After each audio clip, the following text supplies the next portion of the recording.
Ben Rhodes, a deputy national security advisor during the Obama administration, in 2014 in Massachusetts. Darren McAllister, Getty Images. Just when you thought President Trump's allies could no longer surprise you with the depths to which they're willing to sink, they may have come through again.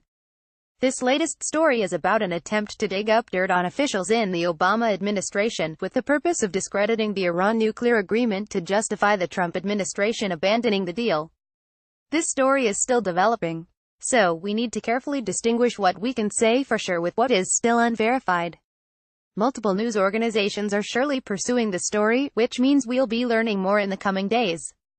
On Saturday, Mark Townsend and Julian Borger of The Observer broke this news. Aides to Donald Trump, the U.S. president, hired an Israeli private intelligence agency to orchestrate a dirty ops campaign against key individuals from the Obama administration who helped negotiate the Iran nuclear deal, The Observer can reveal.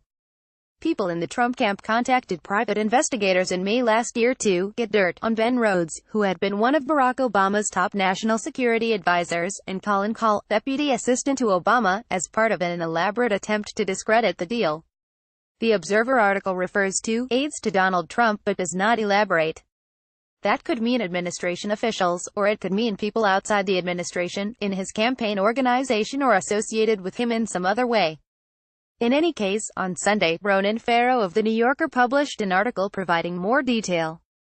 He began by reporting that Ann Norris, a former State Department official and Rhodes' wife, was approached by a woman claiming to work for a British film company who wanted Norris to consult on a documentary about geopolitical crises.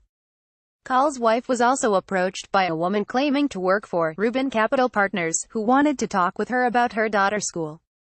Both women found it suspicious and declined the meetings. According to documents Farrow saw, this was part of an effort by Black Cube, the intelligence firm that film producer Harvey Weinstein employed to use covert tactics to dig up dirt on the women accusing him of sexual assault and harassment. And as foreign policy reporter Laura Rosen pointed out, when Black Cube approached actress Rose McGowan in an attempt to acquire information on her that could be used against her in Weinstein's defense, the agent doing the approach claimed to be from Rubin Capital Partners. Farrow goes on, the documents show that Black Cube compiled detailed background profiles of several individuals, including Rhodes and Kahl, that featured their addresses, information on their family members, and even the makes of their cars. Black Cube agents were instructed to try to find damaging information about them, including unsubstantiated claims that Rhodes and Kahl had worked closely with Iran lobbyists and were personally enriched through their policy work on Iran. They denied those claims. Rumors that Rhodes was one of the Obama staffers responsible for unmasking Trump transition officials who were named in intelligence documents. Rhodes denied the claim, and an allegation that one of the individuals targeted by the campaign had an affair. Black Cube denies the story. But let's pause to consider just how utterly mad this is. The president and some, though not all, of his aides want to scrap the Iran nuclear deal. So someone decided the best way to go about it was to dig up dirt on former Obama administration officials involved in the negotiations. And not just by doing some research but with a covert operation aimed at their families. How is that supposed to help? Is Trump going to announce he's pulling out of the deal, then say, I had to do this because one of the people who negotiated it had an affair?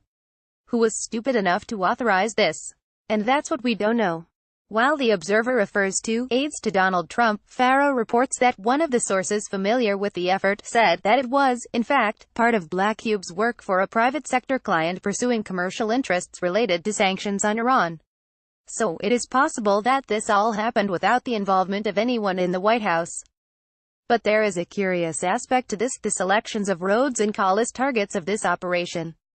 Rhodes' title was Deputy National Security Advisor for Strategic Communications, meaning he was part policy advisor and part speechwriter. He was certainly among the key White House advisors on the Iran agreement, but not the most senior one. Kahl was National Security Advisor to Vice President Joe Biden, again, a senior official, but not the most senior. As Kahl himself has pointed out on Twitter, the Black Cube effort coincided with a period in which White House officials were pushing to conservative media that Rhodes and Kahl were leaking information to reporters, in a broad effort to undermine the Trump administration on foreign policy.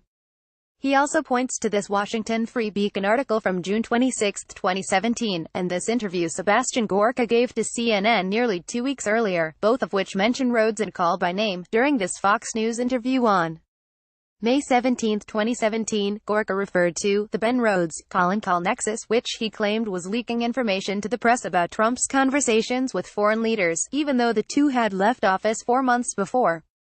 So it is possible someone hired Black Cube without anyone in the White House knowing, and that the firm just happened to have been directed to aim its efforts at Rhodes and Call, with whom people in the White House were apparently obsessed. Maybe someone saw Gorka ranting about them on TV and decided to hire an intelligence firm to dig up dirt on them. We should note that what Black Cube did isn't necessarily illegal, but it is still unbelievably inappropriate. Policy differences are one thing, but we're talking about trying to justify a current administration policy by mounting an intelligence operation aimed at former administration officials and their families. So this is the question that has to be answered: who ordered this? And further, who paid for it and who knew about it? If anyone in the White House is involved, we just got ourselves yet another big Trump administration scandal.